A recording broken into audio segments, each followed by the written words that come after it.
warahmatullahi wabarakatuh. Perkenalkan, nama saya Dea Azalia Ramadhani dengan NIM 0601232055. Yang saya hormati Bapak dosen pengampu mata kuliah kewarganegaraan, Bapak Dr. Usiono MA. Materi yang keempat dengan judul Geopolitik dan Strategi. Mari kita bahas materi tentang geopolitik dan strategi, di mana dua konsep yang sangat penting dalam memahami dinamika global.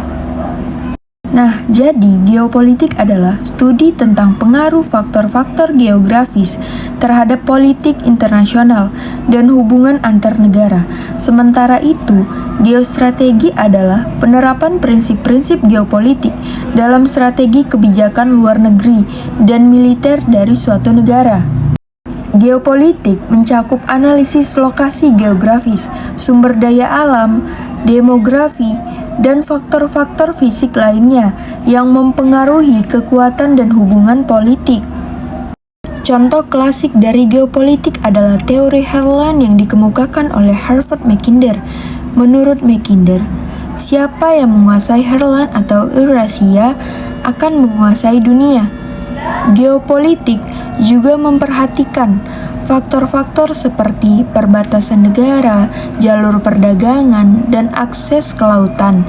Misalnya, Selat Malaka adalah jalur perdagangan penting yang menghubungkan Samudra Hindia dengan Samudra Pasifik, membuatnya menjadi fokus strategis bagi banyak negara. Geostrategi adalah bagaimana negara-negara merumuskan kebijakan luar negeri dan militer mereka berdasarkan analisis geopolitik. Contoh dari geostrategi adalah kebijakan Pivot to Asia Amerika Serikat yang bertujuan untuk meningkatkan kehadiran militer dan ekonominya di kawasan Asia Pasifik sebagai respon terhadap meningkatnya pengaruh Cina. Rusia juga menggunakan geostrategi dalam kebijakannya di Eropa Timur, khususnya di Ukraina. Penduduk Crimea pada tahun 2014 adalah bagian dari upaya Rusia untuk mempertahankan akses strategis ke Laut Hitam.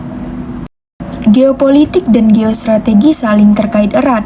Analisis geopolitik seringkali menjadi dasar bagi pembuatan kebijakan geostrategis. Sebagai contoh, dari ketergantungan Eropa pada energi dari Rusia mempengaruhi strategi energi dan kebijakan luar negeri di Eropa. Upaya diversifikasi sumber energi dan pembangunan infrastruktur seperti pipa gas alternatif adalah contoh konkret dari geostrategi yang didasarkan pada analisis geopolitik. Pemanfaatan geopolitik dan geostrategi oleh negara. Untuk memanfaatkan geopolitik dan geostrategi secara efektif, negara harus memahami faktor-faktor berikut ini. Yang pertama ada letak geografis. Indonesia sebagai negara kepulauan memiliki letak strategis di antara dua samudra dan dua benua. Posisi ini dapat dimanfaatkan untuk menjadi pusat perdagangan global dan jalur transportasi internasional. Jadi Indonesia perlu mengembangkan infrastruktur pelabuhan dan memperkuat diplomasi maritim untuk meningkatkan peran dalam perdagangan dunia. Yang kedua, sumber daya alam. Kekayaan sumber daya alam Indonesia seperti minyak, gas, mineral, dan hutan harus dikelola dengan bijak untuk mendukung pembangunan ekonomi. Pemanfaatan sumber daya ini harus mempertimbangkan keberlanjutan lingkungan dan kepentingan nasional. Yang ketiga ada aliansi dan hubungan internasional.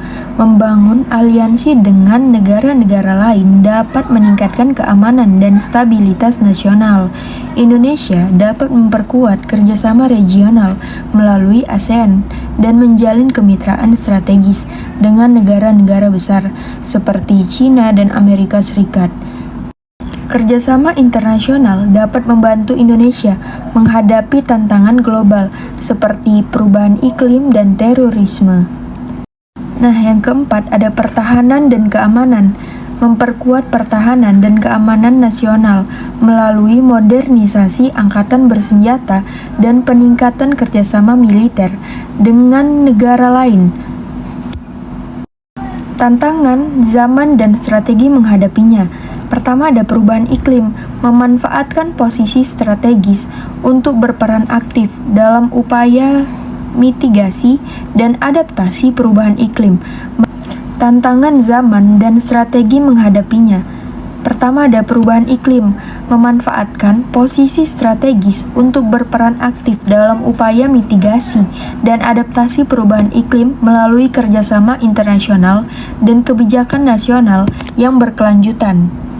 Yang kedua, ada globalisasi ekonomi, mengembangkan infrastruktur untuk mendukung perdagangan dan investasi asing, serta meningkatkan daya saing produk lokal di pasar global. Yang ketiga, ada keamanan siber, di mana bisa membangun kapasitas nasional dalam keadaan siber untuk melindungi data dan informasi strategis dari ancaman digital. Jadi kesimpulannya adalah negara harus memanfaatkan aspek geopolitik dan geostrategis untuk mengoptimalkan potensi dan menghadapi tantangan zaman. Dengan strategi yang tepat, Indonesia dapat meningkatkan peran dan pengaruhnya di kancah internasional serta memastikan keamanan dan kesejahteraan nasional. Jadi, kesimpulannya, geopolitik dan geostrategi adalah alat penting bagi negara-negara untuk memahami dan mempengaruhi dinamika global. Dengan memahami kedua dari konsep ini, untuk membantu kita agar mengerti mengapa negara-negara bertindak seperti yang mereka lakukan di panggung nasional maupun internasional.